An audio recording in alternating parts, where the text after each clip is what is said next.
Good afternoon. Could you start by telling us your name and rank? Robert C. Campbell, U.S. Army Colonel. And when did you serve? I was in from 1990 till 2016.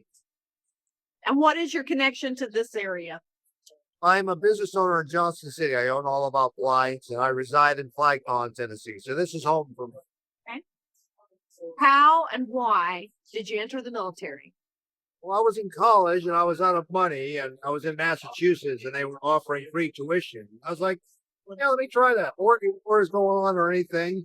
And so off I went to basic training in summer of '87, and I found something I loved, passionate about. That's when it all started. What were some of the jobs that you performed while you were serving?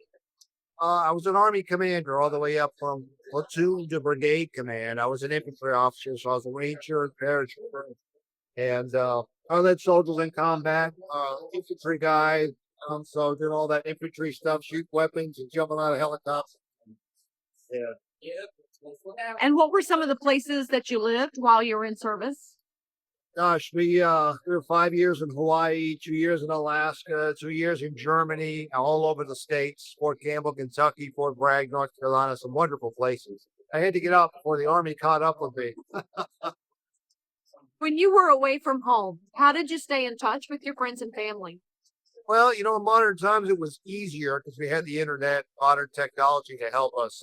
Email was a good way. With call, through different phone systems depending on where you were, what base you were, but largely email where I could get it. So it was sporadic, but it's largely the way I connected with it. Okay. Could you tell us share a memorable experience, something that happened while you were in service? It could be serious or it could be lighthearted. Well, there's so many memories. In 27 years, it's hard to nail it down to one, but it's I think it was the times that I was around with my soldiers and had them all around me. We were talking about important things. I remember in Alaska, we were getting ready to deploy. It was my last opportunity to kind of give them the guidance and tell them what we were about to go do and sharpen their pencil a little bit. Those were memorable times for me, for sure.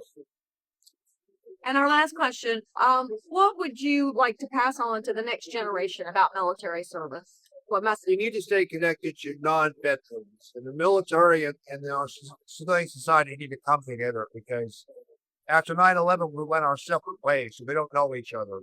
That's not healthy for our nation. So whether they're in uniform or if they've transitioned out, we've got to connect with each other, bring the civilian society that we serve closer in so that we know each other. It's good for our country. Thank you very much. I appreciate your time. Thank you.